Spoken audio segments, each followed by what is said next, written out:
यह कहानी एक छोटे से गांव की है जहां हर कोई शाम ढलते ही अपने घरों में बंद हो जाता था। गांव के किनारे एक पुराना खंडहर हवेली थी जिसे लोग भूतिया हवेली कहते थे। कहा जाता था कि वहां एक महिला की आत्मा भटकती है जिसका पति उसे निर्दयता से मारकर वहीं दफन कर गया था। एक दिन राजू नाम का एक युवक गांव में आया। उसने हवेली की कहानियां सुनी, पर वह इन बातों पर विश्वास नहीं करता था। वह साहसी और जिज्ञासु था, इसलिए उसने तय किया कि वह रात को हवेली में जाकर सच का पता लगाएगा। रात होते ही राजू टॉर्च लेकर हवेली की ओर निकल पड़ा। हवेली के पास पहुंचते ही उसे ठंडी हवा का झोंका महसूस हुआ, लेकिन उसने इसे नजरअंदाज किया और हवेली के अंदर चला गया।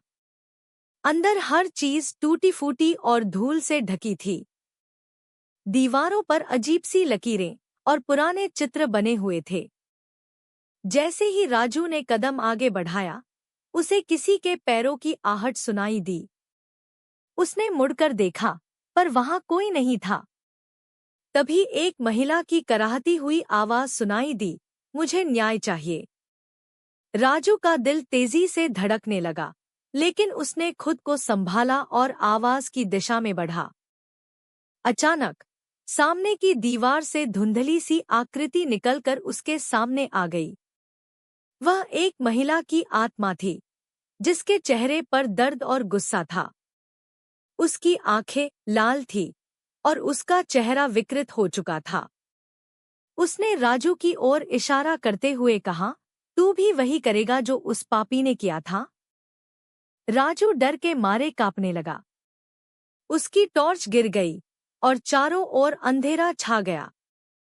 अचानक हवेली की दरवाजे जोर से बंद हो गए और कमरे में अजीब सी आवाजें गूंजने लगी। राजू को समझ नहीं आया कि क्या करे।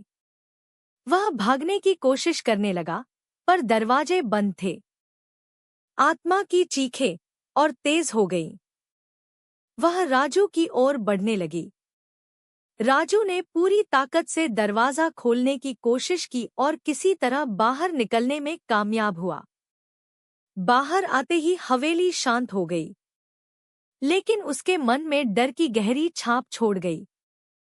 वह गांव छोड़कर चला गया, पर आज भी वह रात उसे सपनों में डराती है।